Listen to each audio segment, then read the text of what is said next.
presentarles a nuestro hermano, amigo, doctor William Fred Santiago Valle. William, ven por aquí, vamos a darnos tiempo. William me dio una información bastante amplia de él, yo prefiero que él sea que se presente. Él es miembro de esta mesa y el año pasado estuvo con nosotros aquí mismo, y William hizo un ofrecimiento de compartir parte de lo que ha sido su trabajo académico, que tiene mucha pertinencia a los temas que hemos trabajado. Yo hice una consulta a ustedes y ustedes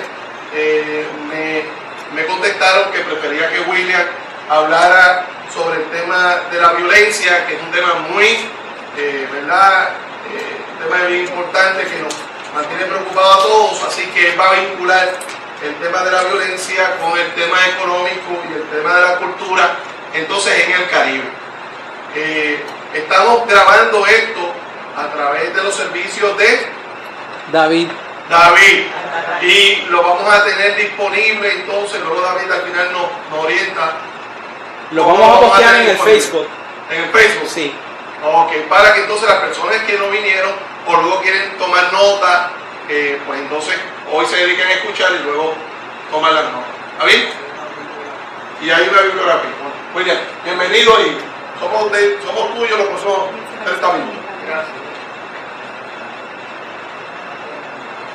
Primero que nada, yo quiero agradecerles la invitación y recomendarles de entrada dos lecturas que pueden ayudar a poner en contexto lo que yo voy a plantear aquí hoy.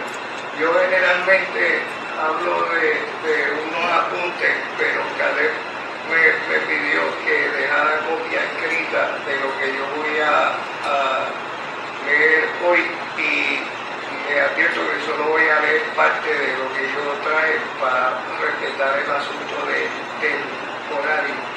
Yo tengo un colega aquí en el recinto de Río Piedra que se llama Tito Menéndez, que es hijo de doña Viola y de don Tony, que algunos de ustedes conocen, y Tito acaba de publicar un libro que me mandaron de la librería mágica, que se titula Un think tank para la soberanía de Puerto Rico. Yo les recomiendo que se hagan de una copia de ese libro aquí en la avenida Ponce de León. Un think tank para la soberanía de Puerto Rico, y yo estoy colaborando con Tito en la organización de eso en los Estados Unidos. Y lo otro que les voy a recomendar es una revista que publican en los Estados Unidos que se llama Tikkun, T-I-K-K-U-N, y el número del invierno del 2011 es sobre la teología de la liberación y cómo se está reanudando la discusión en América Latina y en el Caribe y en Norteamérica y en África sobre las formas en que se combinan el cristianismo y el marxismo para procurar agendas de justicia social. El pie forzado de lo que yo voy a plantear en la tarde de hoy es el primer párrafo de este libro de Tito que yo les mencioné, y yo voy a leer eso a manera de iniciar esta lectura. Tito dice: resulta cada vez más claro que el colonialismo norteamericano viene practicando en Puerto Rico una forma moderna o democrática, entre comillas, para usar la vulgarizada palabra, de un lento genocidio. Esa es la primera oración del texto, y lo que yo voy a plantear acá en la tarde de hoy es que la administración norteamericana en Puerto Rico no solo está practicando un genocidio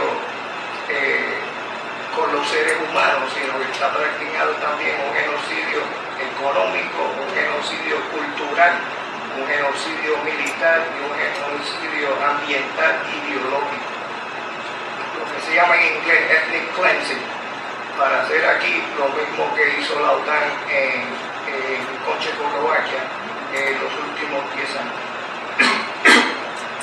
Y sigue leyendo: o infanticidio, por así decir, pues se matan una y otra vez las posibilidades de que un país crezca y se forme. Ese es más o menos el epígrafe o el pie forzado de lo que yo voy a plantear plantear acá en la tarde de hoy. Y empiezan a contar los 25 minutos de diálogo, ¿no? Sí, sí. Gracias. Pero lo anterior era protocolo. Primero que nada, gracias por la invitación a conversar y en los próximos 25 minutos yo voy a plantear algunas ideas sobre la historia de la explotación y su justificación usando raza y clase y género como justificación de la explotación, la violencia del Estado usada para imponer esa explotación, la relación entre esa explotación y el empobrecimiento creciente, las causas de la emigración de los empobrecidos bajo el régimen de la globalización corporativa y la criminalización de las culturas populares opuestas a dicha explotación, opuestas también al proceso de empobrecimiento y las condiciones materiales impuestas a los migrantes en ese mismo orden. Mi padre me recomendó que solo hablara de una de esas cosas y yo nunca sigo los consejos de mi papá y por eso yo estoy exilado y él está aquí. Si yo siguiera los consejos de él, también estaría aquí. Luego tendremos 15 minutos para conversar sobre qué están haciendo en otros países para investigar y resolver estos temas y qué se puede hacer acá. Eso será el tema de la conversación posterior. Yo tengo un amigo en Guyana que está muerto ya, que se llamaba Walter Rodney, y él decía que en cualquier conversación de este tipo hay que incluir obligatoriamente 4 temas. Uno, el tema de las clases sociales, y eso está vinculado al tema de la explotación. El segundo tema es del Estado que impone las condiciones que facilitan y reproducen la explotación. El tercer tema es el de la resistencia a esa explotación por parte de los que se enfrentan al Estado. Y el cuarto tema que sugería Walter que siempre se incluyese en este tipo de conversación es de la solidaridad internacional que les da oportunidad a los que resisten la explotación a saber que no están solos y que están combatiendo en otras partes del mundo los mismos problemas que ellos enfrentan en su lugar. De esos 4 temas yo solo voy a mencionar uno, que es el de la explotación, que tiene que ver con la clase social. Y para iniciar esta reflexión, lo remito al Evangelio de Lucas, el primer capítulo, los versos del 46 al 65, donde se narra una conversación entre la Virgen María y su prima Isabel. Y en esa conversación están incluidos los indicadores del cambio social necesario, porque allí se discuten esas 2 mujeres sobre las promesas que cumpliría el Mesías, y esas promesas son las siguientes: la transformación de las condiciones materiales, y esa transformación está organizada de la siguiente manera: arruinar a los conspiradores soberbios, reemplazar a los poderosos por los humildes en los lugares donde se toman decisiones, despedir vacíos a los ricos y repletos a los hambrientos. Y ahí tienen ustedes un programa político de primera categoría. Y así es que entendían la Virgen María y su prima que se cumplían las promesas del Mesías. Ese es el reino de Dios en la tierra. Por lo menos así lo entiendo yo, y así lo entendía también Martin Luther King, según reza en la versión de la Biblia latinoamericana que comenta este pasaje bíblico que yo he citado ahora. Lo primero que yo quiero hablar entonces es de qué es lo que yo quiero decir cuando yo hablo de la explotación, para distinguirlo de lo que es la opresión y de lo que es la marginación, que son 3 cosas distintas. El concepto de la explotación se discute en el primer volumen del Capital de Carlos Marx. Yo no me voy a poner a citar acá los capítulos y los versículos, porque eso es materia de otro tipo de discusión. Pero lo que se entiende por explotación es que el salario que reciben los trabajadores no está vinculado a las horas que trabajan, sino que el salario es una expresión la vida, del costo de la vivienda, el transporte, la educación y los alimentos. Y en la medida en que aumenta la productividad, es decir, en la medida en que los trabajadores producen más en menos tiempo, el costo de la vida baja y el trabajo gratis aumenta. Es decir, las horas que los trabajadores están trabajando no para recuperar su salario, sino que están trabajando para los patronos de gratis.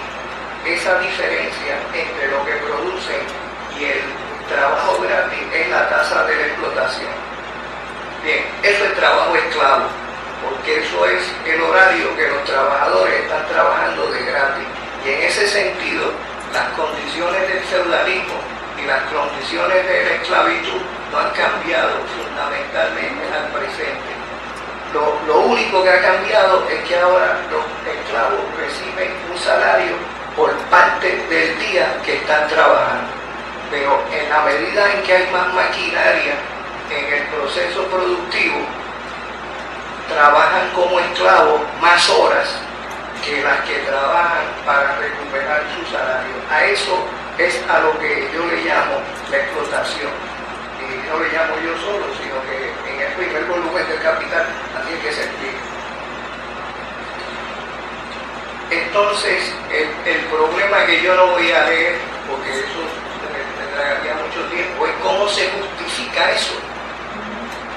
Y eso se justifica desde el siglo V de la era cristiana hasta el siglo XV, cuando los terratenientes en Europa y los señores feudales se inventan el concepto de raza, se inventan el concepto de etnia y se inventan el concepto de nacionalidad. Porque a los que vivían dentro de los muros de la ciudad les pagaban un salario, y a los que venían de afuera del muro, es decir, los que venían como migrantes, en el viejo San Juan serían los que vivían en la perla y los que vivían arriba dentro de la muralla, para que nos entendamos pronto. A los que venían de afuera les pagaban otro salario.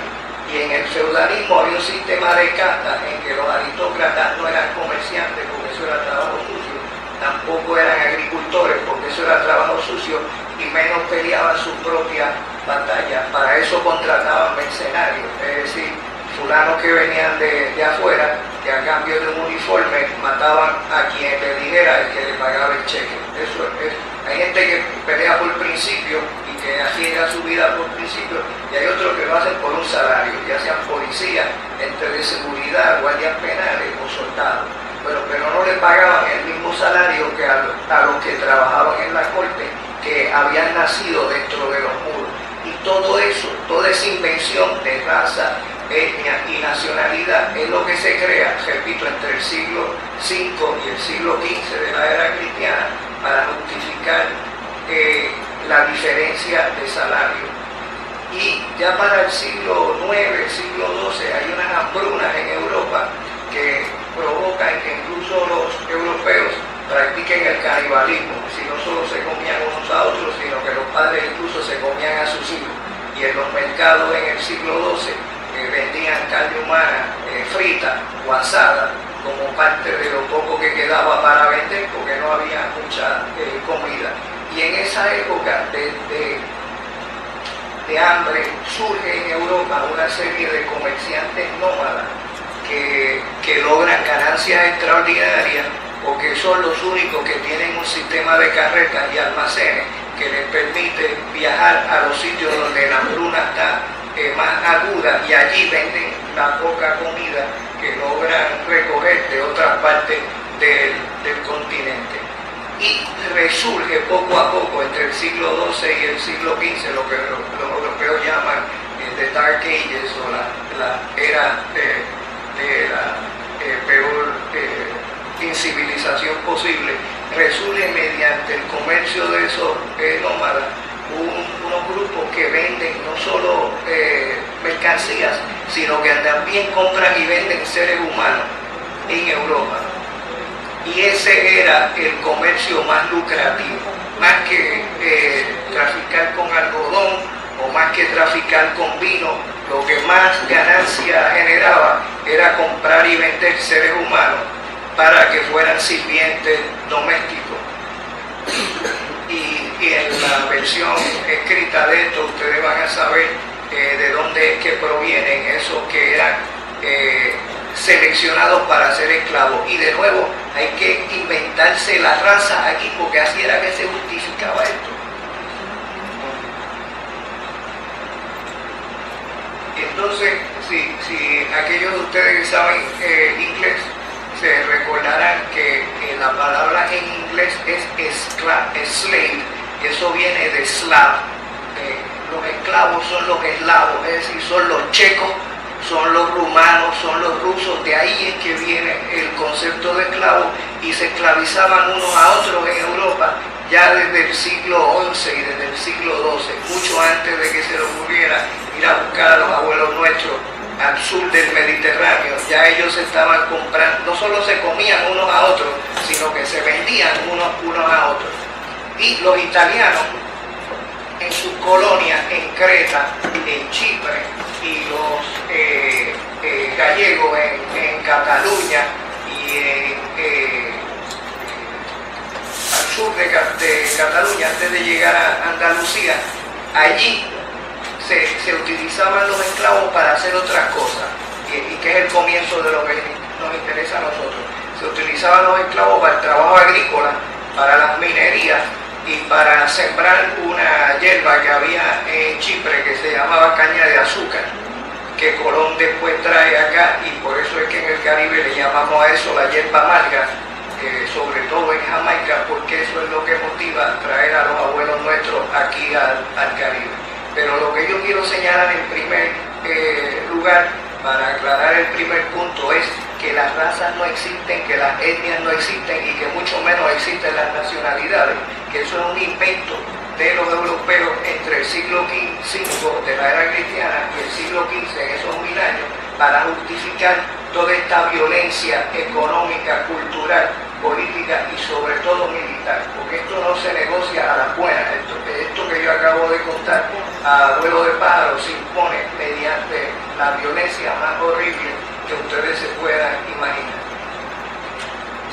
Ya acabé con el primer punto. El segundo punto que yo quiero señalar, y ahora sí voy a ver para avanzar más todavía, es sobre la feminización de la pobreza, que es otra forma de justificar y describir relaciones sociales que revelan el acceso desigual a los medios que producen ganancias mediante la explotación. Ahora bien, para explicar dichas relaciones hay que ver sus bases de poder y cómo se reproducen, combinando la explotación de clase, la exclusión por raza y la opresión por género, entendiendo que no tienen el mismo peso explicativo dentro del contexto del régimen capitalista mundial.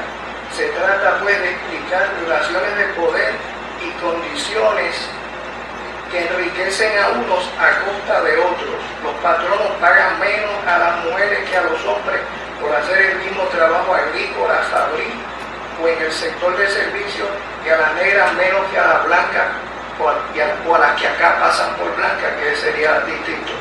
Y por otro lado no le pagan por el trabajo doméstico, y esto es más importante que lo anterior para los efectos de cómo se empobrece por género a las compañeras, y es que a las mujeres no se les paga por el trabajo doméstico. Las señoras que se quedan en la casa limpiando y cocinando no reciben un salario. Si yo estuviera aquí en Puerto Rico, yo organizaría un sindicato de amas de casa y de esposas o de mujeres que viven con su marido a exigir que se les pague un salario. Y yo estoy seguro que tendría más miembros que cualquier sindicato existente ahora. Y tampoco se les paga a las mujeres por ser incubadoras de la fuerza de trabajo, ni de entregarle al Estado futuros combatientes o futuros mercenarios. Y o rompehuelgas, que también se fabrican en las casas en el país. Pero por el proceso ese de ser incubadora a domicilio y gratuito, también eso es trabajo y es merecedor de un salario como cualquier otra cosa, porque se está produciendo mercancía que se compra y se vende en el mercado. Primero, Estamos hablando de un proceso que afecta a 70% de las mujeres del mundo, que es de lo que estamos hablando aquí en la tarde de hoy. Este proceso de empobrecimiento impacta a por lo menos 3/4 partes de las mujeres del planeta. Segundo, la incidencia de empobrecimiento entre las mujeres también está conectado al desempleo provocado por la robotización del trabajo manual, de los salarios de muerte que se pagan en el sur del mercado global y de las privatizaciones de las empresas públicas exhibidas por los prestamistas que compran los bonos de la deuda pública, así como la eliminación del bienestar social entre 1980 y el 2011. Esto es el neoliberalismo que ha tenido esa consecuencia, y además la criminalización de las economías informales. En tercer lugar, la feminización del trabajo por contrato y la fuerza de trabajo migrante a escala mundial, que incluye, según Mary Hotspur, a 60 millones de mujeres, sin que el mercado se interese por las condiciones de explotación que producen esas trabajadoras migrantes, en formas legalizadas por las políticas públicas que reproducen la distribución desigual de la propiedad de los medios de producir ganancias, la violación legal de sus derechos humanos y la inseguridad social. Eso también son las causas de la feminización de la pobreza. Y en cuarto lugar, los cambios en expectativas de vida y la organización familiar, que han tenido como resultado una mayor proporción de mujeres que empobrezcan y se sigan empobreciendo, no importa lo que hagan. Son estas trabajadoras marginadas primero, inmigrantes después, las que en el 2004, según el Banco Mundial, remitieron cerca de la mitad de sus ingresos, 126 billones con B de burro, a sus países de origen, cantidad que equivale a 75% de la inversión extranjera directa en esos países dependientes. Y eso las empobrece porque no tienen ese dinero para atender sus urgencias en el país a donde se han trasladado. El tercer punto, esta historia de empobrecimiento va de la mano de la historia de la violencia del Estado, que impone la explotación racializada y feminizada. Y estoy planteando esto porque muchos colegas aquí en Puerto Rico y en el resto del mundo se creen que el racismo se puede terminar cambiando las leyes, o que se puede resolver el problema del empobrecimiento de las mujeres cambiando las leyes. Y lo que yo estoy planteando para provocar una discusión es que el que quiera acabar con el racismo y el que quiera acabar con el empobrecimiento de las mujeres tiene que acabar con el capitalismo. Que no hay manera de hacer una cosa sin la otra, porque el discrimen por raza o el discrimen por género son parte consustancial de la historia de la explotación, y que no se puede abolir uno sin abolir lo otro. El Estado, entendido como las cortes, las cárceles, la policía y el ejército, que aún con empleados nacidos aquí, es el Estado que ejecuta la coerción militar, racista y materialista que sostiene la ocupación colonial, no se atiende o no se entiende sin ponerlo en este contexto que acabo de explicar. Creo que vale priorizar nuestro análisis entonces sobre cómo funciona ese Estado, es decir, las cortes, las cárceles, la policía y el ejército, aún con empleados criollos, cómo interviene en la vida de los asalariados explotados de una manera muy distinta a cómo ese mismo aparato de violencia uniformada trata a los propietarios que se lucran de esa violencia. Y hagan ustedes el siguiente ejercicio mental. En cualquier lugar en esta ciudad, si un blanco va por las calles, está corriendo, está haciendo ejercicio. Si un negro va cogiendo, se acaba de robar algo y hay que arrestar. Son dos percepciones distintas de cómo funciona el Estado. Una vez que yo escuché a mi padre dar un discurso en Comerío, él decía que los blanquitos si están borrachos tienen un problema de salud, los negros si están borrachos son criminales y hay que meterlos presos. Es otra percepción de cómo funciona el Estado según la clase, el género y la raza. En cuarto lugar, la relación entre la explotación racializada y el empobrecimiento creciente se da en medio de una crisis económica y de una crisis financiera que es permanente. Y lo repito a los trabajos de David Harvey, que es un geógrafo británico que trabaja en Johns Hopkins. Aquellos de ustedes que ven la prensa y se han enterado de que hay una recesión o de lo que llaman en inglés una recesión doble, es decir, porque ahora se va a poner la cosa peor que en el 2007.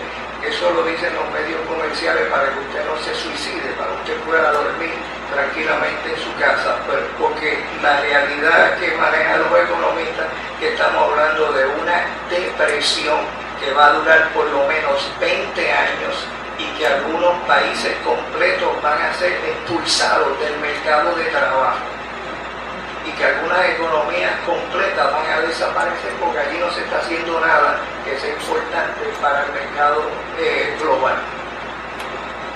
Y no estoy hablando de hacer bolas de soccer, que es lo que se hace en Haití. Este problema de la relación entre la explotación y la crisis económica mundial pasa por el asunto de la productividad que mencioné anteriormente, por la robotización que ya mencioné también, que también emancipó a los patronos de los trabajadores. Aquellos que leímos teorías sociales en los años 60, que pensábamos que los trabajadores iban a poder emancipar de los patronos, pues bien, la maquinaria se ha utilizado para lograr lo contrario. Son los patronos los que se han emancipado del trabajo manual. Ahora, donde se explota a los trabajadores manuales en Vietnam y en la China y en las Filipinas, pero no en Europa y en Norteamérica, porque ese trabajo no es necesario. Esos que viven en los guetos y en los barrios de Europa o de los Estados Unidos están condenados al desempleo permanente.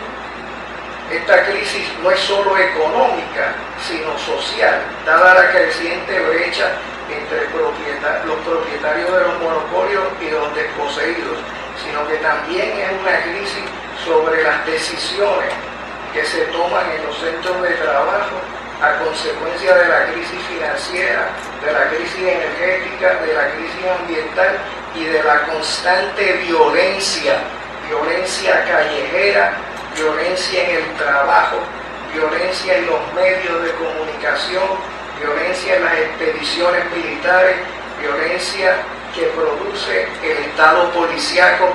Supongo que no estoy diciendo nada que no les resulte familiar a los colegas aquí presentes. Y todo esto vinculado al orden dominante. Las próximas guerras, según un historiador urbano que se llama Mike Davis, que trabaja en California, que escribió un libro que se llama El Planet of Slums, que también les recomiendo, dice que las próximas batallas de las expediciones militares del Imperio Norteamericano van a ser por agua, a ver dónde pueden conseguir agua, porque el agua en los Estados Unidos se está acabando y los europeos también están faltos de agua y de materias primas. En quinto lugar, ¿cuáles son las causas de la emigración bajo este régimen de globalización corporativa? Yo trabajo en África Occidental con un economista egipcio que se llama Samir Amin, que es el presidente de la red de los científicos sociales del tercer mundo. Y Samir Amin dice que la globalización, algunos más ortodoxos dicen que imperialismo y globalización es lo mismo, que es una forma más poética de hablar de la misma cosa. Pero yo les recomiendo esta definición de Samir Amin porque yo creo que nos ayuda más a entender la historia que esas equivalencias de álgebra 1 y de álgebra 2. Samir Amin dice que para entender la globalización hay que mirar los procesos de crear monopolios. Y no monopolios como los del siglo XIX, sino es como Citibank de los Rockefeller y de los que son dueños de la gasolinería, no es eso. Se trata de los monopolios que controlan los bancos, que controlan la creación de la maquinaria que se utiliza en las fábricas, de los monopolios que controlan los procesos de producir conocimiento, para que nos entendamos pronto, los procesos de privatizar y de convertir las universidades públicas en corporaciones privadas. Los monopolios de la tecnología militar, los monopolios de los medios de comunicación que intervienen en política y en cultura. Y déjenme volver atrás a esto de la tecnología militar, porque ya el Pentágono tiene unos robots que pueden sustituir a los combatientes en el campo de batalla, y algunos de ustedes que pueda creerse que la insistencia mía en el canibalismo es hacer arqueología histórica. Lo que esos monopolios utilizan como combustible son los cadáveres de los que ellos matan en el campo de batalla. Esa es la energía. Si van a utilizar la carne humana como combustible para esos robots que van a ser los combatientes del Pentágono. Así que volvemos al medioevo, en otras palabras. Y esos monopolios eliminan las murallas tarifarias, devalúan la moneda nacional, obligan el despido del 20% del servicio público y facilitan la especulación internacional con la moneda, criminalizan los sindicatos, terminan con las leyes que protegen el medio ambiente y también eliminan las leyes que exigen que las ganancias de las inversiones extranjeras se queden en el país por lo menos 24 meses para crear nuevos empleos. Y esto no es solamente lo que exige el Banco Mundial y el Fondo Monetario Internacional. Durante la administración de Hernández Colón trajo aquí un economista de Harvard que se llamaba Tobin, y estas son las mismas condiciones que le impuso el informe Tobin. Aquellos de ustedes que estaban aquí vivos y pensando en los años 80 recordarán que esas fueron las condiciones del informe Tobin que le impuso a la administración de Hernández Colón, y eso lo adoptó el Fondo Monetario tal cual. Toda esa violencia económica es consustancial a la acumulación expropiadora que exige un Estado policial, que militariza los espacios públicos, que somete la creatividad y que produce un vacío cultural que impide la transmisión a las generaciones siguientes de forma de resolver problemas sociales que están encerradas en los archivos de las memorias colectivas y los saberes locales en cualquier país del mundo. A mí me queda un solo punto y 5 minutos. El otro que se criminaliza acá, estoy tratando de mostrarle a mi padre que se puede hacer más de una cosa en 25 minutos. La criminalización de las culturas populares que se oponen a toda esta violencia, que se oponen al empobrecimiento y a las condiciones impuestas a los migrantes, es quizás lo más importante, porque todo este andamiaje no solo se puede resistir, sino que se puede resistir con éxito, y se ha resistido con éxito en otras partes del mundo de las cuales los puertorriqueños no se enteran. Nosotros estamos poco enterados de lo que está haciendo el movimiento de los sin tierra en Brasil, de lo que está haciendo el movimiento de los sin techo en Sudáfrica, que tienen una red internacional que conecta al Brasil y a Sudáfrica con la India. Estamos poco enterados de las victorias que se están logrando en el Sahara en contra de la ocupación de Marruecos y del Navy norteamericano en una ex colonia española en medio del desierto. Son cosas de las cuales aquí no nos enteramos mucho, pero lo importante que quería resaltar es que las culturas populares no resisten cantando cancioncitas en los festivales de claridad, ni haciendo artesanía que a cualquier extranjero le harían pensar que en Puerto Rico hay más indios taínos ahora de lo que había cuando llegó Colón. Sino que las resistencias de las culturas, y todo esto lo estoy diciendo a provocar una discusión más subterránea, las resistencias de las culturas populares a lo que yo quiero sugerir que se atienda es a lo siguiente. Se trata de fundamentalmente dos cosas. Si entendemos bien cómo funciona la economía en el capitalismo, esa ganancia que se le trae a los trabajadores solo se ese trabajo gratis que se le trae a los trabajadores, solo se convierte en ganancia si esa mercancía circula y se vende. Y si los trabajadores se organizan de manera tal que esa mercancía no circula y no se vende, se puede asfixiar a los patrones. Eso requiere tomar control de las calles y de tomar control de los sistemas de transporte. Eso es parte de las culturas populares y eso se ha hecho en muchos países. Una de las primeras cosas que hacen los trabajadores es que ponen barricadas en las carreteras para que la mercancía no circule y no se pueda vender y queman los almacenes. Cosa que ya hacían los trabajadores en Europa, los trabajadores alemanes, italianos, franceses en el siglo XII de la era cristiana. Y lo segundo, que me parece que es importante destacar, y con eso termino, de lo que son las culturas populares y de cómo se resiste toda esta violencia, es que se organiza la vida diaria de otra manera. Se organiza la vida diaria con la conciencia de que cada cosa que uno hace las 24 horas del día se hace con el propósito de cuestionar las premisas del orden dominante. Y el mejor ejemplo que les puedo dar en el Caribe ya no es la santería, de la que supongo ustedes conocen bastante. Y si no, me preguntan y yo con gusto lo dirijo a mi babalao.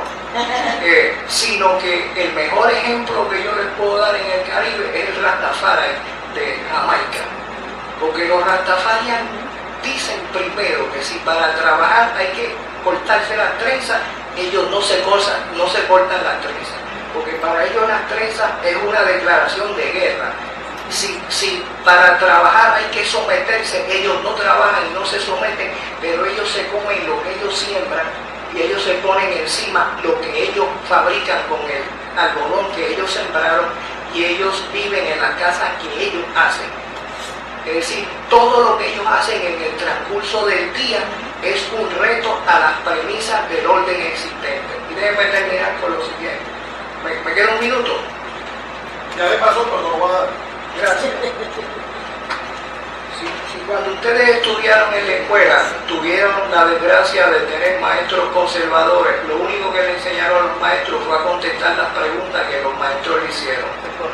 Si tuvieron la suerte de tener maestros un poquito más progresistas, los maestros le enseñaron a cuestionar las preguntas. Tuvieron un maestro que era filósofo, un maestro que era liberal o que era reformista. Ahora, si ustedes tuvieron la suerte de tener maestros radicales, esos maestros le enseñaron lo que en las culturas populares todo el mundo sabe, que es que lo importante no es ni contestar las preguntas ni cuestionar las preguntas. Lo importante es cuestionar las premisas de las preguntas. Y en eso estriba la forma en que las culturas populares en todos los lugares del mundo se organizan para restar la violencia. Que organiza el trabajo, la violencia que organiza la vida familiar, la violencia que organiza el Estado policíaco y las cortes y las cárceles. Y lo que tenemos que discutir en cualquier sociedad, cuáles son las premisas, es decir, qué es lo que no se cuestiona, qué es lo que se acepta como dado. Y usted sabe bien que si usted está discutiendo en un debate y su contrincante no tiene evidencia para apoyar lo que está diciendo, entonces dice, eso es sentido común. Bueno, pues ese sentido común es el que hay que cuestionar y ese sentido común es el que hay que sabotear, porque ahí es donde está la hegemonía de la clase dominante. Muy bien.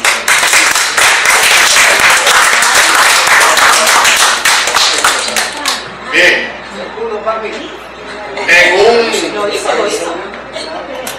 En un esfuerzo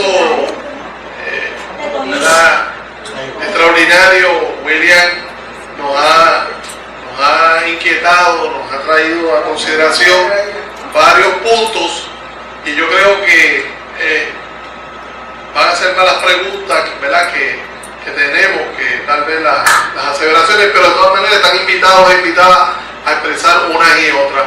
Podemos estar en los próximos 15 minutos tal vez haciendo preguntas, comentarios. Lo que yo les voy a pedir, o lo que yo voy a sugerir, ustedes terminan haciendo lo que quieran, porque ustedes son los que mandan, pero una sugerencia es que tratemos de no extendernos demasiado en la pregunta o en el comentario para que la mayor número de personas puedan participar en estos 15 minutos. Yo le voy a mandar el texto escrito a Karen para que se lo pueda circular o ponerlo en el website.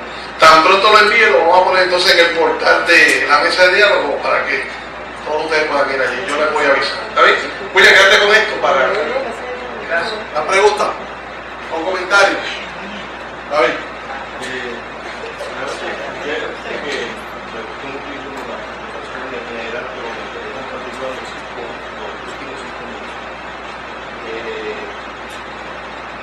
Mencionaste que a veces no estamos al tanto de esas otras resistencias, y me parece a mí que esas otras resistencias siempre han existido, y de una manera u otra a veces nos enteramos, pero no necesariamente de cómo el proceso que hace esa resistencia única o relevante al tiempo. Me parece a mí como que la pregunta más importante, yo sé que mencionaste mucho sobre hacer la pregunta sobre la premisa, la pregunta más importante para este grupo es cuál es el proceso que vamos a hacer, no necesariamente cuál es el mensaje, cuál no es el contenido del mensaje. Lo que te está hablando en este grupo, que ha hablado ya una vez, yo llevo poco por Puerto Rico, por tanto de que ha hablado de una manera u otra. Se ha hablado del racismo, de cómo la iglesia es conservadora de su posición y cosas. Todo eso lo digo para entonces preguntarle a usted cómo esas resistencias que se dan en otras partes, como las que mencionaste, cómo son diferentes, qué las hacen únicas, por qué esas resistencias tienen que son efectivas. Sobre el proceso, yo te puedo... Perdón, para efectos de la cámara, como no todo el mundo tiene micrófono, si puedes resumir la pregunta que él te está haciendo y entonces pasas a contestarla. Antes de que pase eso, para mí la pregunta, en términos del proceso, si preferimos hacer 2 o 3 preguntas y que entonces le damos espacio a que él conteste o vamos una por una. ¿Cuántas preguntas? Vale, pregunta. Está bien, pero para tampoco abrumarlo a él, no vaya a ser que... Y quizás contestando una, se dé cuenta y la agrupe y pueda trabajarla mejor. Ok, pues, ¿qué le parece 2 preguntas adicionales? La primera pregunta, William, para efectos de la cámara, es ¿cuál? ¿Cómo es que se investiga el proceso de las culturas populares? Eso, de las resistencias de las culturas populares. ¿Por qué esa resistencia popular en otros países? ¿Cuál es el proceso que ellos usan, los medios, que las hace más efectivas y más relevantes hoy en día? Ok. Sí. Próxima. 2 más. Ahora mismo, quizás el puertorriqueño que está más al tanto es el que está en la fuerza laboral, pero hay una gran comunidad dependiente que no está, por lo menos en la fuerza laboral, que ha creado una dependencia del sustento de los Estados Unidos y de otros grupos. ¿Y cómo podemos crear este inquietud en esa comunidad que no está tan activa en la participación, en los que no se ven tan afectados de las decisiones políticas o no lo sienten tanto como los que estamos activos en la fuerza laboral? ¿Cómo podemos atraer ese sector? Una pregunta adicional. Cuando las herramientas del poder, de la prensa y las instituciones son las que nos hacen decir que no seamos tan violentos. Cuando la violencia, como usted dice, la violencia es producto de un enojo, y la prensa y todos los medios nos mandan a bajar como pueblo, a bajar el diapasón, entonces, porque nos dice que eso es el sentido común, que no seamos violentos, que no seamos violentos, pero como decía al final, ¿cómo podemos tocar ese sentido común para que no se nos diga que lo que estamos haciendo es contra el sentido común? Porque el ser violento es ser malo y no nos va a llevar sino a la autodestrucción. Yo no tomé nota, pero que yo entiendo que... Entiendo que la primera pregunta es ¿qué procesos han sido efectivos para impulsar que las culturas populares sean efectivas en el proceso de resistencia? ¿Qué procesos son los que permiten que esto suceda? No necesariamente el mensaje que están planteando. ¿Cuál es el proceso? ¿Cómo lo hacen? ¿Cómo se logra que se active esas culturas populares de resistencia? Que creo que hay muchos grupos que están con el mismo mensaje. Ok, esa es la primera. Pero pocos han sido efectivos. ¿Cuáles son las claves que no confundir los procesos con los resultados. En muchas ocasiones lo que hablamos de lucha, pero el resultado se está logrando y son dos preguntas que voy a empezar a decir. Sí, es lo que quiere saber, ¿qué proceso es más efectivo en producir esa resistencia popular? Si en esos países se ha sido efectivo, ¿por qué han sido pocos si pueden ser modelos para nosotros? Ok, entonces el segundo, la dependencia, entonces, ¿cómo lograr que esos sectores que se han tan involucrados y dependen, cómo lo traemos acá hacia estos métodos de resistencia? Y el otro es cómo logramos contrarrestar el sentido común con un mensaje de resistencia, donde el sentido común lo que dice es que no debe resistir. Eso es.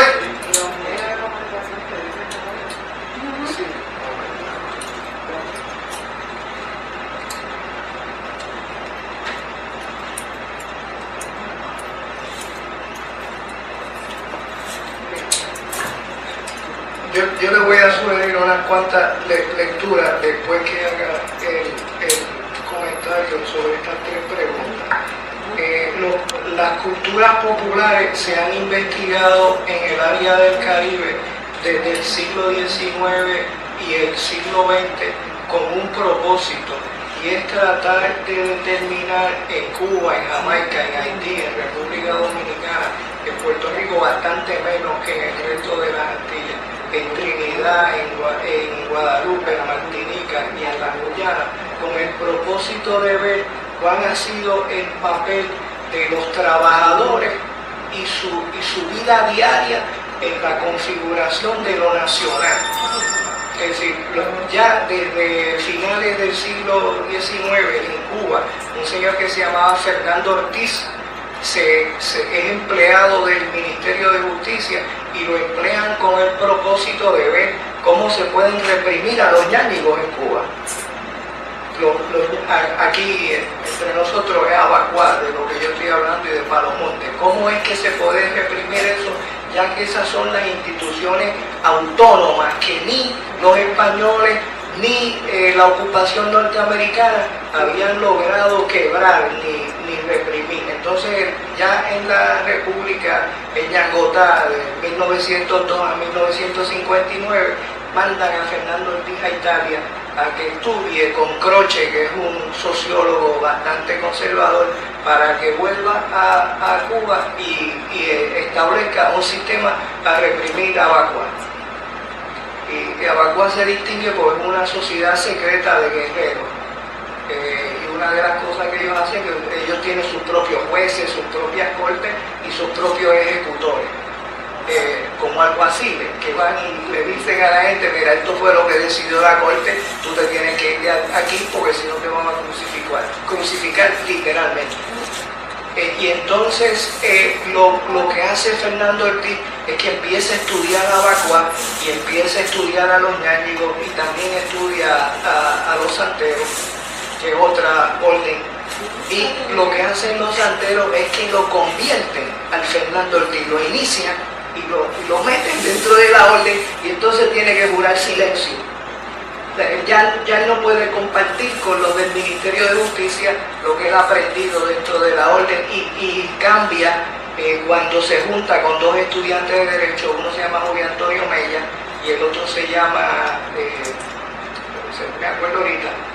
Y con estos tres señores empiezan a estudiar las culturas populares con otro propósito, y es ver qué papel han jugado los trabajadores y los desempleados, que son la mayoría de Cuba, en la configuración del país, en la configuración de la cultura nacional, que los cubanos que pasan por blanco, que eran socios de la Armada de los Estados Unidos, estaban empeñados en excluir de todo lo que fuera el país. Uno de esos es el papá de Rodríguez Perú, que era alcalde de La Habana en los años 30.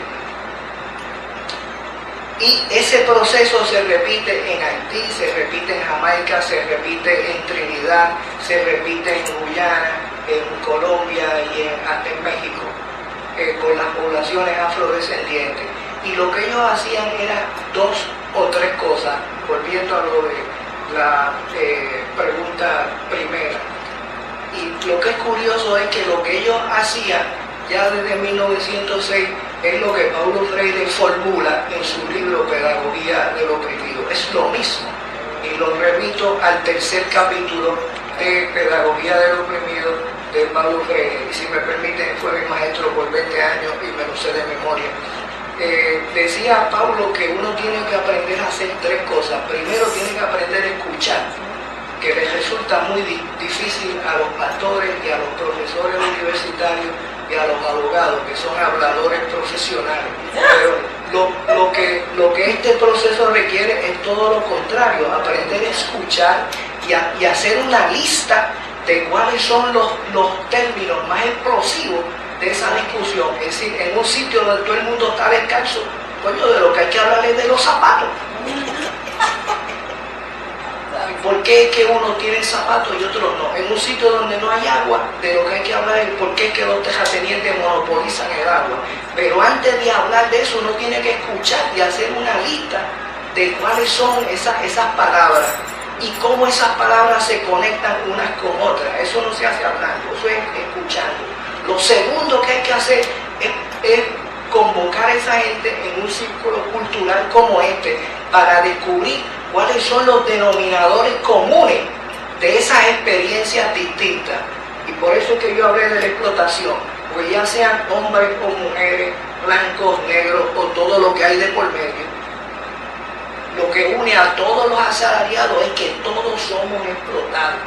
Y todos somos explotados por los mismos parásitos que viven del trabajo nuestro.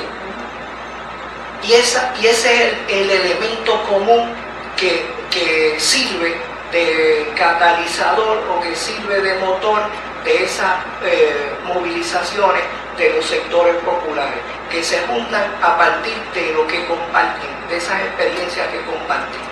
Lo tercero que sugiere Paulo es que entonces hablemos de cuáles son los obstáculos que nos impiden llevar a término nuestras aspiraciones compartidas. Y por eso fue que hablé entonces del Estado y de la violencia y de las cortes y de las cárceles, que son los obstáculos que compartimos todos, porque esos están ahí para impedir que los trabajadores se inventen otra forma de organizar la sociedad. Y lo otro que sugiere Pablo es que entonces cuando lleguemos a un acuerdo sobre cómo rebasamos esos obstáculos comunes, que tratemos de implementarlos, porque ahí es donde podemos verificar si entendemos la sociedad donde vivimos o no la entendemos. Cuando Martin Luther King y sus socios se creían que entendían a los Estados Unidos y pensaban que si salían a las calles y gritaban y protestaban, que iba a suceder como el Mar Rojo, que se iba a partir y que ellos iban a pasar por ahí derecho a la libertad, y el Mar Rojo le estrelló en medio de la frente, y entonces pensaron, bueno, parece que este país nosotros no lo entendemos muy bien, aquí hay que volver a estudiar y ver cómo es que se resuelve esto de otra manera. Pero es en el proceso de verificar en la práctica el análisis abstracto o el análisis teórico que uno logra producir conocimiento nuevo. Esos son los pasos que están planteados, repito, en el tercer capítulo de Pedagogía de lo Oprimido. Y eso Pablo lo implementó en Brasil, lo implementó en África, lo implementó en Europa y en los sitios donde siguen un poco la línea esa, ahí es donde funcionan las resistencias de la cultura popular. Otro ejemplo de esa misma forma de pensar es Amílcar Cabral, que es el equivalente a Che Guevara en África, y él tenía el mismo principio. Él adiestraba a los organizadores comunitarios y a los dirigentes del partido uno a uno, como si fuera una escuela de teatro, y a lo que le enseñaba era escuchar, a oír a la gente de los pueblos, y entonces iban uno por uno a los barrios bajo la ocupación portuguesa, y él les decía, y por adelantado les puedo asegurar a todos que le van a traer un caldero de arroz, pero no va a haber pollo. Y la tradición en Guinea exige que en el medio del caldero haya un pollo. Y no iba a haber pollo en el medio del caldero porque los soldados de la ocupación hacían que cobraban impuestos, le quitaban las aves a los campesinos. Y entonces el organizador se suponía que se tragara el arroz sin pollo y que después le preguntara al jefe del pueblo, ¿y por qué no hay pollo aquí? Y de esa pregunta se podía entonces discutir la ocupación colonial, la guerra, la resistencia, y al final le hace otra pregunta al campesino. Se supone, el plan de estudio exigía que le hiciera otra pregunta al campesino, ¿y usted qué va a hacer? Solo no puede hacer mucho, nosotros estamos dispuestos a ayudarle, pero ¿qué es lo que va a hacer usted? Porque con lloriquear no se logra poner un pollo en esa olla. Y mi padre dice que el socialismo que predicábamos en el PSP era que los gallinas fritas iban a salir volando por el país, pero no es eso de lo que estoy hablando acá. Y no le digo lo que dice mi mamá porque es peor. William, ¿qué hacemos? Tratando de atender la pregunta de Nani, ¿qué hacemos con los que no trabajan?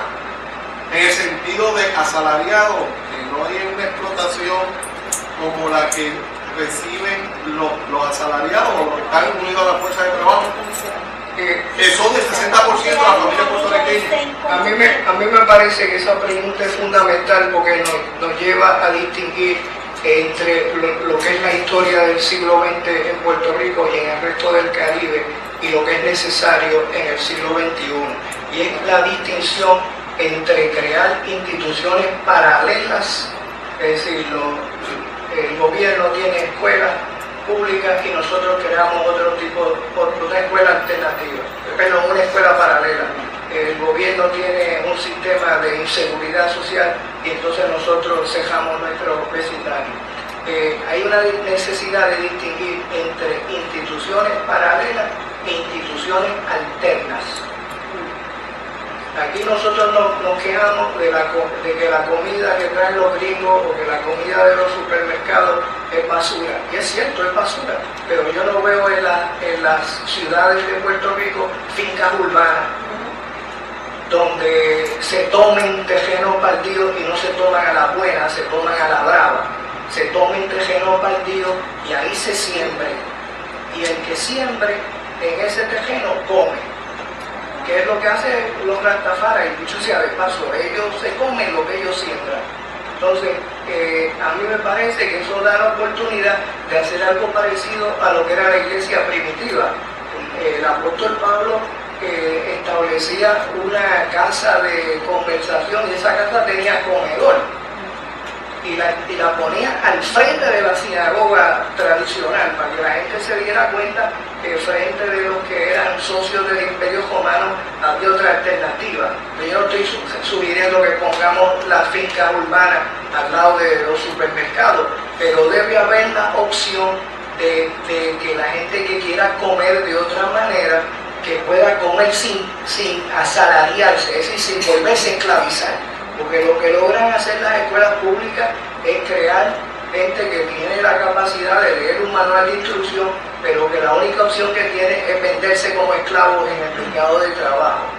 Y lo que plantean las fincas urbanas es la posibilidad de comer producto del trabajo de uno sin intermediario. Y de la misma manera que los sin techo en las zonas urbanas, donde hay muchos edificios vacíos, el movimiento de los sin tierra en el campo en Brasil tiene su equivalente urbano, y es que ellos toman los edificios vacíos y los convierten no solo en viviendas, sino que los convierten también en fábricas. porque en la planta baja de esos edificios lo que hay es un taller que produce las necesidades que son producto de ese tipo de conversación que yo mencionaba recién, donde todo el mundo habla de cuáles son sus urgencias compartidas, y si son zapatos, o si es ropa, o si es herramientas de trabajo. Eso es lo que se fabrica en ese taller que hay en la planta baja. Entonces no se habla del socialismo más perfecto ni del reino de Dios.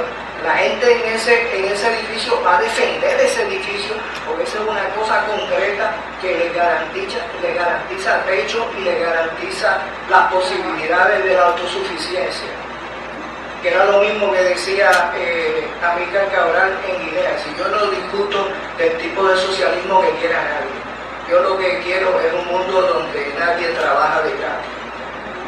Y eso lo quieren todos los trabajadores, un mundo sin explotación. Entonces, y los palestinos dicen que cuando no se le está quemando el edificio, no discute con el bombero el color del agua, con que le van a apagar el fuego. Si no nos vamos a poner a discutir si el agua es verde o colorada, o es amarilla o es azul. Yo lo que quiero es que apaguen este fuego. Entonces, ante esas urgencias, los denominadores comunes permiten crear oportunidades de empleo y de autosuficiencia. Y puedo dar un ejemplo del Caribe que nos remite particularmente al caso de Puerto Rico. Aquí no esperamos a que emanciparan a los esclavos. Muchos esclavos se autoemanciparon. No solo mataban a los amos, sino que se iban al monte y creaban villas autónomas donde ellos cultivaban para el mercado interno. Estaban creando la república en los tres cuartas partes del interior de la isla. Ellos sembraban y lo compartían con otras villas de cimarrones autoemancipados. Ellos no producían para el exterior, producían unos para otros. Entonces una comuna producía maíz, otra producía yautía, otra producía arroz, y entre todas compartían lo que tenían. Y eso, si se logra ahora, se comparten las destrezas y los recursos de los desempleados, y se crea la posibilidad de la autosuficiencia fuera de la economía del salario, y planteando todo el tiempo una alternativa. Esta es otra forma de imaginarse un país sin necesidad de estarse vendiendo a los patronos extranjeros o criollos. A mí me da igual. Bueno, son las 4:20. Dijimos que íbamos a estar 3:30, nos hemos entendido un poquito más. Yo creo que esto apenas comienza. Apenas comienza. Y me imagino que a la luz de estas contestaciones surgen nuevas preguntas. Se me ocurre, para anular el tiempo, alguien que me le ayude por allá y le diga que pase por aquí, que podamos al final del día de hoy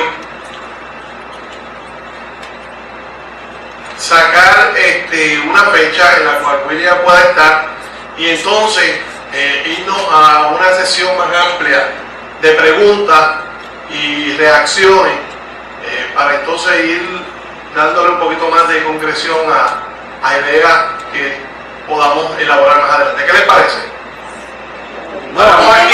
No, mire, es necesario. Profesor, yo necesito, ¿verdad?, tomar un curso, así que perdóneme, ¿verdad?, esto más que no tiene que reaccionar, pero estas expresiones de resistencia, tal como Villa del Sol, han sido socavados, ha sido manipulado por las estructuras de poder con promesas. Ahora mismo cogieron y vaciaron, ¿verdad? Villa del Sol está ya en proceso y las familias que estaban allí se han esfumado, no sé, porque el gobierno no le ha provisto sitios temporeros a donde vivir, pero ese problema se resolvió con que están en pique construyendo. Cogen las gaviolas, bajan esa estructura sin entrar en discusión de que si eso fue un error, ¿verdad?, de construcción, de ingeniería, ¿verdad?, de comunidad, pero cogen y desplazan 120 familias y se esfuman con la promesa y la líder de la comunidad con la sonrisa y la alegría al lado del alcalde, diciendo, no, nosotros vamos a regresar. 120 familias en el sitio, en los predios allí. Veremos a ver, en un tiempo va para limpiar eso nada más, va a tomar un tiempo, ese tiempo de enfriamiento ayuda a anticipar toda cualquier solaridad que pueda tener entre sí y se espuma. Lo que quiero decirles es que el movimiento laboral en un momento era tan fuerte, la ley 7 desplazan 30.000 por la calle, sin contar los otros miles en la empresa privada. Y los mismos que hicieron eso creen que aquí no ha pasado nada y quieren la cara para decir que vamos a ganar de nuevo las elecciones sin que eso vaya a impactar a uno. No, quería nada más expresar eso. Sí, lo que usted dice sí, pero esas resistencias son encontradas con manipulación de la estructura que la neutraliza y la reduce todo. Necesito leer sus libros y tomar su curso. Mira, hay una Le damos una reacción a William y paramos aquí, ¿está bien? hay una feminista de Granada que se llama Audre Lorde. Y Audre Lorde es una señora bastante más inteligente que yo. Y ella dice algo que nos debe motivar a nosotros a pensar y a crear con mucha imaginación. El sistema escolar y el sistema de los medios comerciales tiene como propósito fundamental aplastar la imaginación y aplastar la creatividad de los sectores subordinados. Y si nosotros pensamos en los términos en que nos indoctrinan, y la instrucción y la educación son dos cosas distintas. A nosotros nos instruyen, pero no nos educan. Y la instrucción impide la imaginación y la creatividad. La educación es otra cosa, como la define Audre Lorde. Audre Lorde dice que los esclavos no pueden destruir la casa del amo con las herramientas del amo. Que si los esclavos quieren destruir la casa del amo, tienen que inventarse otras herramientas y tienen que aprender a producir conocimiento que cuestione la forma en que produce conocimiento y organiza el conocimiento el amo. La universidad que tenemos aquí, donde estudiamos muchos de nosotros, sigue siendo la universidad de la ocupación colonial. Y nosotros no nos debemos conformar con tener buenos profesores en la universidad de la ocupación colonial. Nosotros debemos tener un sistema educativo que nos enseñe a destruir la casa del amo. Yes.